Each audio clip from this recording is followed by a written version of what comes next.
Hi guys, you're welcome back to my channel. If this is your first time in my channel, my name is Vicky Ejemaika, and today I am so happy. I love the sun. You can see it shining on my face because it's been a 3 long months of darkness most times of the day, and the springs are here and the sun is out and I'm loving it.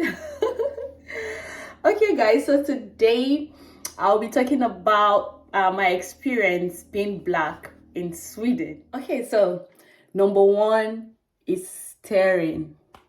So I experienced a lot of staring when I first came to Sweden, in Stockholm. When I walk into a store, I get stared at. When I'm walking on the road, I get stared at. When I'm in the bus, I get stared at.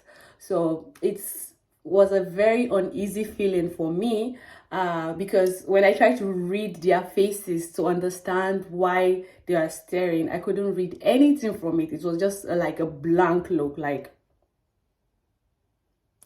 I couldn't read it. And sometimes when I catch them staring at me, they quickly remove their face, and I'm like, okay, I don't understand. So I didn't want to feel like, okay, there was something wrong with me, but I just get a lot of staring. And even my husband experienced the same. He get a lot of stares, on the road and all that. Yeah, so even when we moved from our temporary apartments, when we came into a more permanent place, we get the most stares, in the environment because it was a white dominated resident area, and we get stared at. We had people even say things, trying to. I already started my Swedish lesson, so I understood some questions they were asking themselves in Swedish. Who are those black people? Where do they live? And which of the houses are they living? How did they come here? And stuff like that.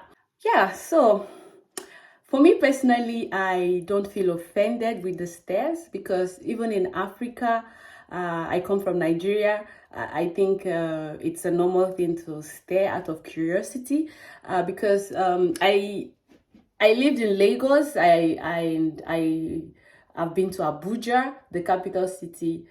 We have white people there in Lagos. There are white people in Abuja, so they may not experience a lot of stress, but in some cities which are not that popular in Nigeria, like let's say Makodi, we don't have a lot of white people there. So I believe and I'm sure that when we see a white person in Makodi, the person will get a lot of stares, out of curiosity, like, oh, who is this white person and stuff like that, because obviously you look different. So I do not pick offense from being stared at, but sometimes it could feel uneasy when you don't understand, the expression, the emotion behind the stares. That's just it. But yeah, I get a lot of stares.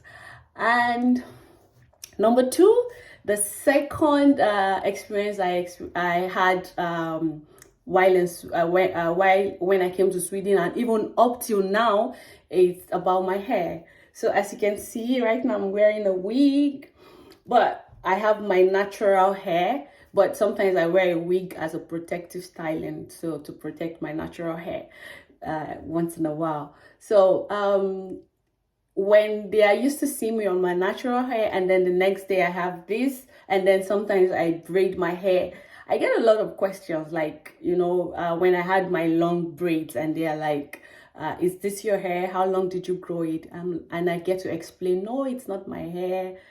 This is braids I attached. I made an attachment to it, and it's normal where I come from.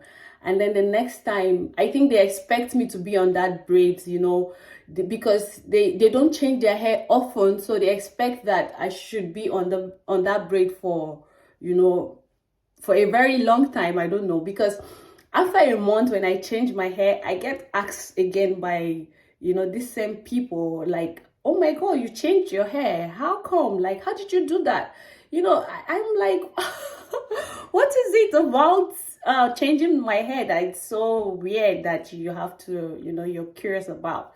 And they are just they I think it makes them uncomfortable that you look different all the time, and I think they attach your appearance to your hair. I don't know, I don't understand why, but I get asked a lot why I change my hairstyles, and they kind of don't understand why I would wear a different kind of hairstyle at different times, or as frequent as I do. So sometimes I explain I'm a hairstylist, I make my own hair myself and stuff like that. But I'm tired of explaining myself. In Nigeria, I don't explain myself to anybody. It's normal to see people, change their hairstyle every month. And yeah, sometimes they want to touch my hair. They want to feel, okay, how does it feel, my natural hair, when I was on braid. They wanted to feel, how did you attach it and stuff like that. I don't feel offended by someone touching my hair.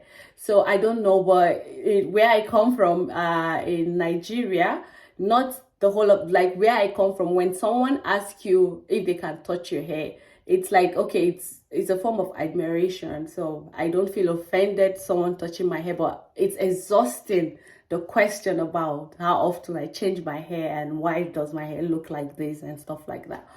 Yep. Number 3, the ignorant questions I get as a Black person in Sweden. So the first question I get was when I was standing at a bus stop, and someone asked me if I was an athlete or a sport person, and if I was from Jamaica. And I was like, no, I'm Nigerian and I'm not a sport person.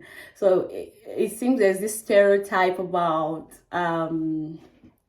some Black people being into sport and stuff like that. So, and when this, why will you just ask me if I'm a sport person? You don't know anything about me, and you just see me because I look Black, and then you're asking if I'm into sports or stuff like that. Yeah, I was on sneakers, but I was just on my jeans and normal t-shirts. I didn't look like I was running or something. So, but I could understand, the preconception and all that. And then the second ignorant question I get a lot is, especially when I tell people my husband got a job and we moved straight from Nigeria to Sweden, and they're like, are you sure you came straight from Nigeria to Sweden? Like, are you sure you've not been to any other country? Did you come directly from Nigeria? And I'm like, yeah, like, I don't understand why do you find that difficult to believe? And it's like I don't know, but I find it frustrating, and I get that a lot. Like, do I have to go to any other country first from Nigeria before I'm able to come to Sweden? I don't know. I don't understand that. So I get that a lot.